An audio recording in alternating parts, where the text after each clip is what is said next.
morning, everybody. Today we are working on math lesson 10.9, averaging with decimals. Now, in this particular lesson, we're going to be talking about averaging with decimals when it comes to batting averages. So if you're into sports, this is going to be kind of a fun thing, or when you're watching TV, just to help you understand a little bit more.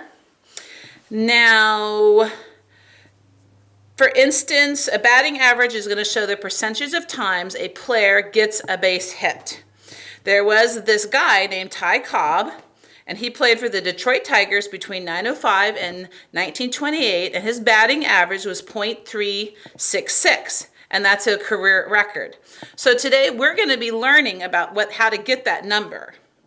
You're going to be working with batting averages and exploring decimals all the way through the thousands. Your chart only did up to hundredths, but we're going to actually go one more space over. So we're not going to use this today, but I wanted to show you. Now, the number of hits divided by the number of times at bat. And again, remember the first number always goes in the big house, and the other number goes in outside. We call this the dividend, we call this the divisor. Now, when we're doing division, I would always say put the big number in the house and the small number on the outside. But when we're batting averages, we're actually going to be doing the opposite. Okay, so I have a chart here that we're working on, and it has 5 times he was at bat, and he had 1 hit out of the 5 times that he was at bat. So what we're going to do is we're going to do this backwards. We're going to put the number of hits on the inside of the house, and we're going to divide it by the number of times he was at bat. Now, to do that, we already know 5 can't go into 1. So what we're going to do is add our decimal point, and we'll use it up there too. We're not going to move it around. We just bring it right up. And then we're going to add zeros, because zeros are our placeholders, and they're going to help us get numbers. And we're going to go all the way to the thousands. So we have tenths, hundredths, thousands. So automatically add your 3 zeros. And then as you do the math, 5 can't go into 1. So you're going to look at it not 1.0. We'll just look at it as 10. So 5 into 10 we know is only 2. 2 times 5 is 10. We subtract just like normal. We bring our 0 down, which we know in general they're all just going to be zeros because that's the way it ended. And then we add those zeros there too. So his batting average was .200. And then we're going to do that again for 4 and 1. And we do the same thing for, you can't just go into 1, so we add our decimal point and we add tenths, hundredths, thousandths, and then we go 4 and not into 1, but 4 into 10 as a whole here. 4 goes into 10 2 times. 2 times 4 is 8. Let's subtract 2, bring down your 0. 4 goes into 25 times, but we're not done. 5 times 4 is 20.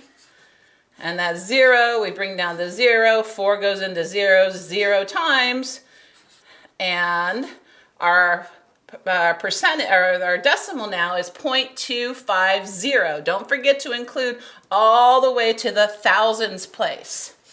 Now I have something you're really going to like.